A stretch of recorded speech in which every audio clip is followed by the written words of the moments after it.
Olá, nós gostaríamos dessa oportunidade estar refletindo um pouco sobre o Natal. Que significado tem essa festa para nós, não é? Meus avós, meus pais, nós, nossos filhos, agora nossos netos, todos participam dessa festa chamada Natal. A gente poderia dizer que essa festa é a maior festa no Brasil. Algumas pessoas falam, não, o carnaval é a maior festa, mas em termos quantitativo, em número de pessoas que praticam essa festa, o Natal é muito maior. Uma vez que o carnaval, que a definição é festa da carne, né? Cristãos, na acepção da palavra, não participam disso. Então, hoje, felizmente, nós temos aí mais da metade da população brasileira, cristãos, né, que não se envolve, evidentemente, vão passar os feriados do carnaval, vão viajar, mas não se envolve na festa da carne. Mas o Natal, sim. O Natal é rara uma família que você possa imaginar que não tenha uma ocasião especial, uma reunião de família, né? Essa comunhão, esse momento de estar juntos, esse momento de confraternização, esse momento de comer juntos, né? Como isso é precioso na família. Então nós ficamos felizes quando nós estamos nessa ocasião, nesse final de ano, né? No Brasil tudo é favorável. Nós temos verão iniciando, nós temos período de férias, as empresas dão férias coletivas, né? Boa parte das empresas. Também o 13º, para que a gente possa estar tendo um caixa um pouco melhor para dar presentes, enfim, para fazer uma viagem, alguma coisa nesse sentido, né? Agora, a pergunta é que Natal é uma festa cristã, na acepção da palavra, ou é mais uma questão de religiosidade, né? Pessoas que às vezes nem são cristãs, né? Estão comemorando o Natal, celebrando o Natal.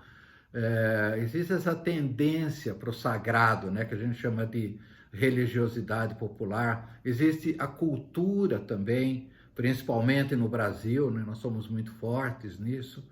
Ora, a gente pode dizer que o Natal tem ingredientes cristãos valiosos, como tem ingredientes mundanos, como nós costumamos chamar, né? Que não tem nada a ver com Jesus, que não tem nada a ver com a fé cristã, né? Por exemplo, a própria data, 25 de dezembro, se refere ao dia exato que Jesus nasceu? Todos nós sabemos que não, né? A Bíblia não mostra isso, embora isso não tenha muita importância. Porque eu lembro assim, na época dos meus avós, e até mesmo da geração dos meus pais, né? Eles que moraram em fazendas, por exemplo, cidades pequenas do interior, quando nascia uma criança, eles não corriam registrar. Às vezes esperavam até 1 ano, 2 anos para fazer isso.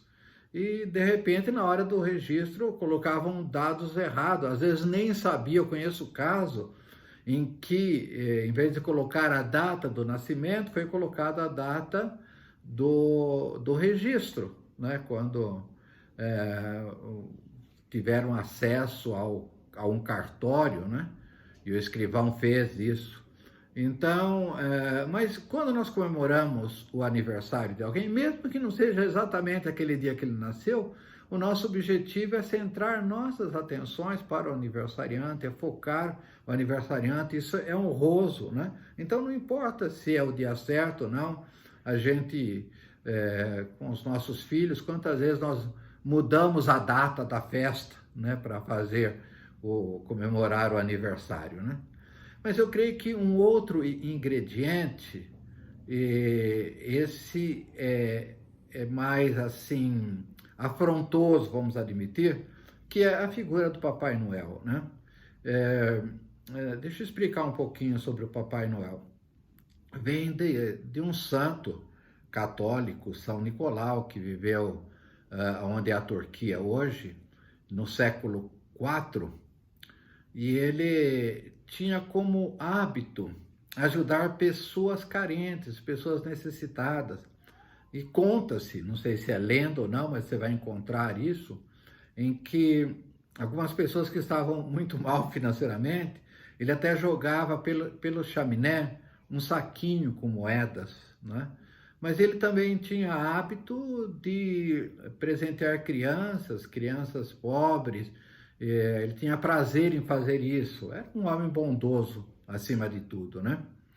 Depois, mais para frente, isso foi se desenvolvendo, aí criou-se a ideia que ele era do Polo Norte, aonde ele fabricava os brinquedos, Lapônia, né? Todas essas histórias nós conhecemos, mas o crítico mesmo aconteceu aí em meados do século passado, quando a Coca-Cola começou a usar a figura do Papai Noel, vestindo ele então de vermelho e branco, para fazer uma propaganda de explodir vendas dos seus produtos, né? Realmente ela deslanchou a partir disso.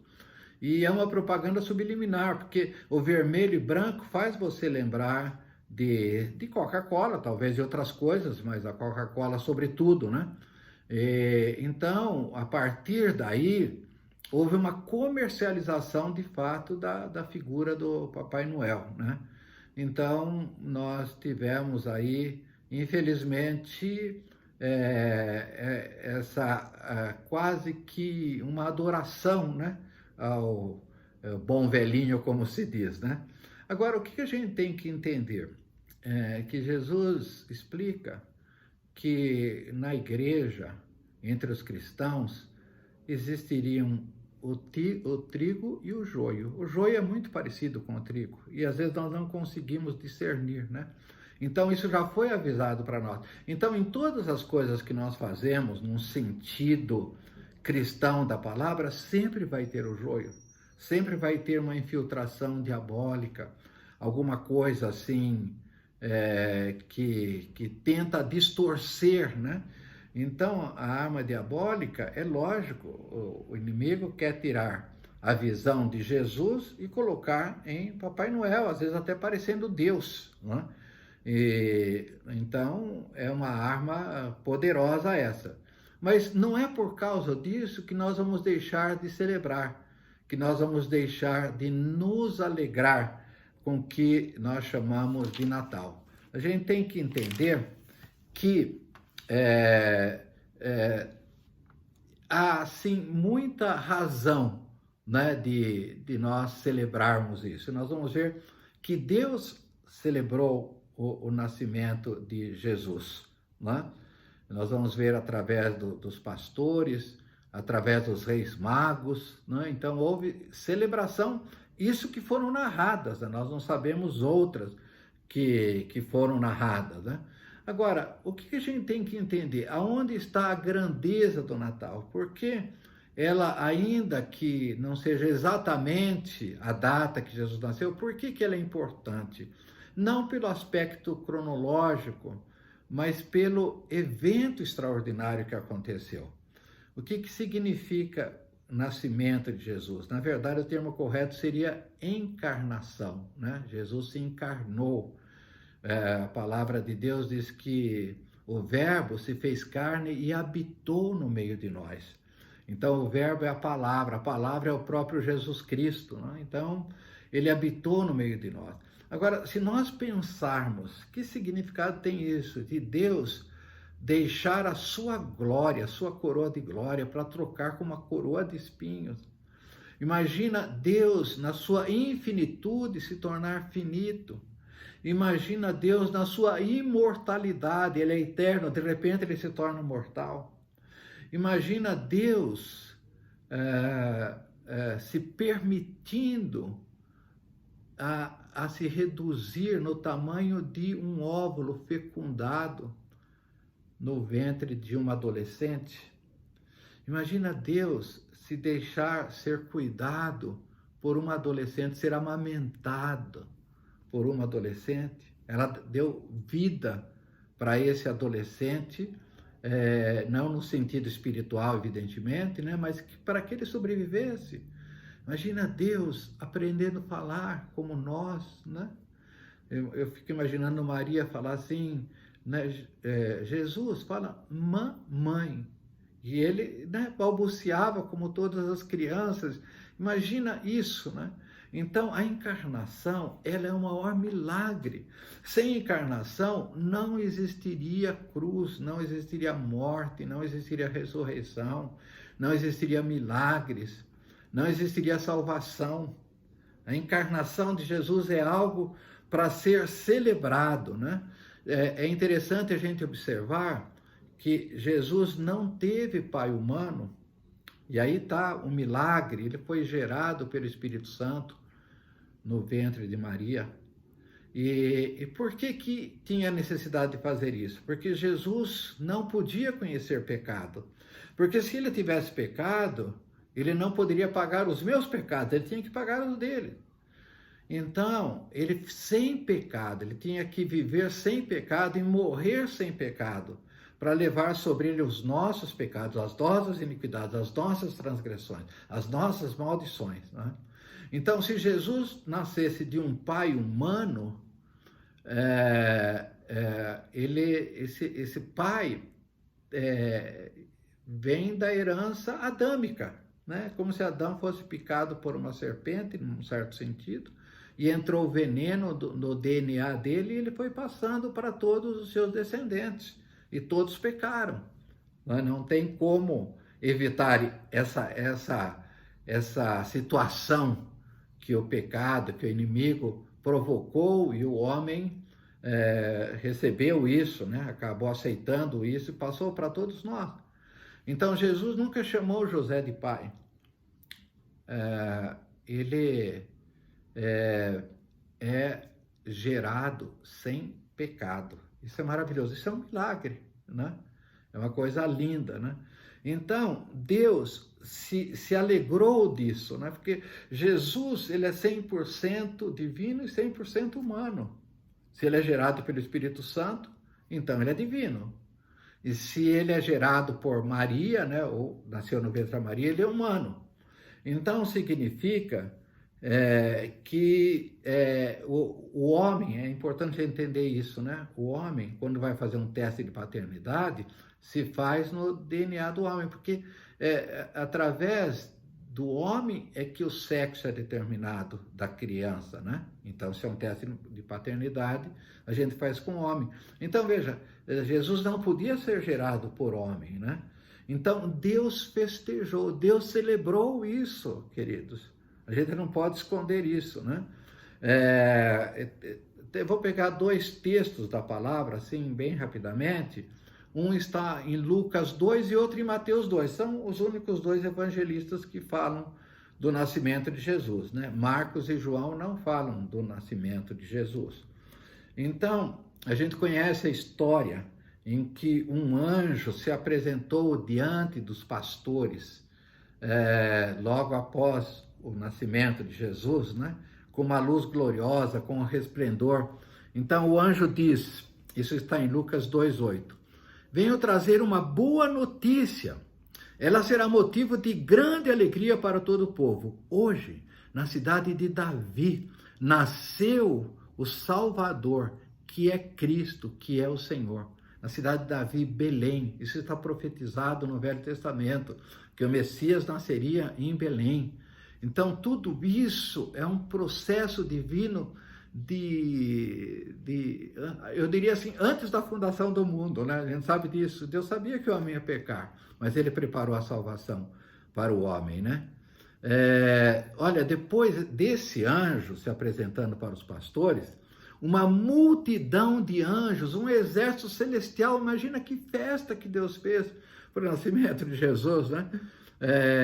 Então, essa multidão de anjos dizia, nós conhecemos essa frase, né? Glória a Deus nas alturas, paz na terra, boa vontade para com os homens.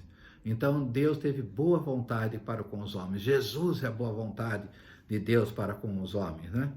Depois nós temos a passagem que eu não vou ler, mas é muito conhecida, dos reis magos, que eles vieram do Oriente para Jerusalém e foram guiados por uma estrela. Veja, Deus colocou uma estrela para Jesus ser louvado, adorado por não-judeus, quer dizer, por o que a gente chama de gentios, né? Os judeus foram os pastores humildes que vieram adorar Jesus no nascimento. Eles correram ao encontro aonde o anjo disse que havia nascido, né?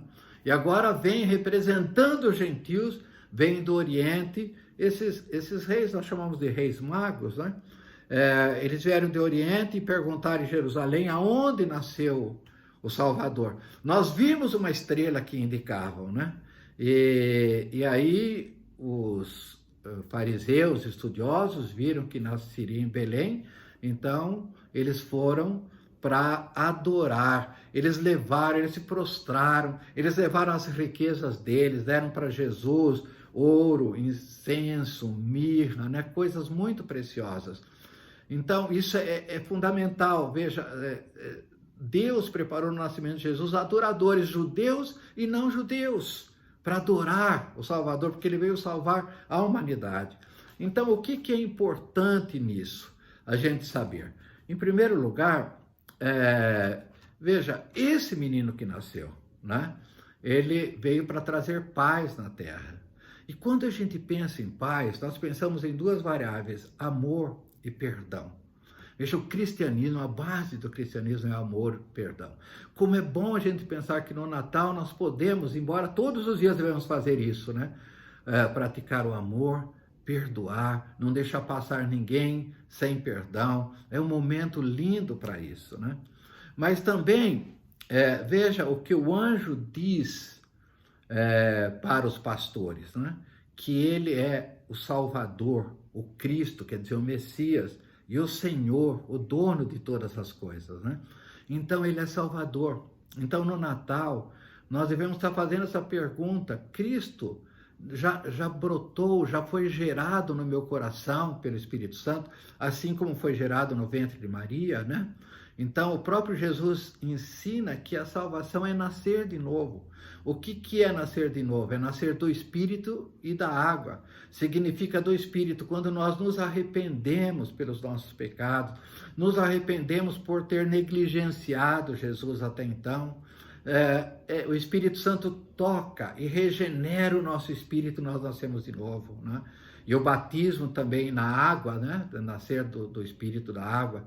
Isso é fundamental. Então, no Natal, eu tenho Jesus como meu Salvador, eu entendo que Jesus é o Messias, é aquele que veio resgatar, redimir a humanidade, comprar com seu sangue. Eu entendo que Jesus é o Senhor, eu me curvo, eu me prostro diante dele, né? Então, sabe, essas coisas no Natal, elas são fundamentais. Aí nós fazemos o Natal realmente a festa verdadeira que nós queremos, né? E o que é muito importante, eu repito, tanto os pastores quanto os reis, eles vieram se prostrar, adorar Jesus. Se prostrar significa jogar no chão. Adorar é se inclinar diante de Jesus. Então, esse momento é um momento para a gente reviver, se possível, né? Constantemente, mas nós reservamos, parece, um tempo especial para isso. E esse tempo é o Natal, é precioso isso. Então, que nós possamos ter momentos de adoração, momentos de se prostrar mesmo, momentos de confessar que Jesus Cristo é o Senhor, que Jesus Cristo é o meu Salvador, momentos assim de muita comunhão, de muito amor, de perdão na família, porque Natal é uma festa de família. Isso é muito precioso para a gente, queridos.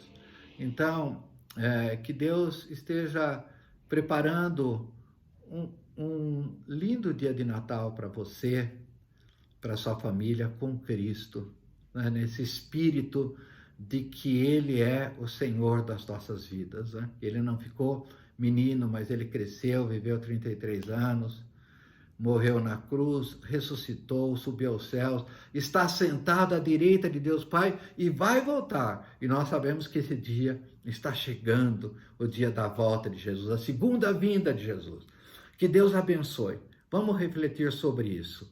Um Feliz Natal para todos nessa base. Amém.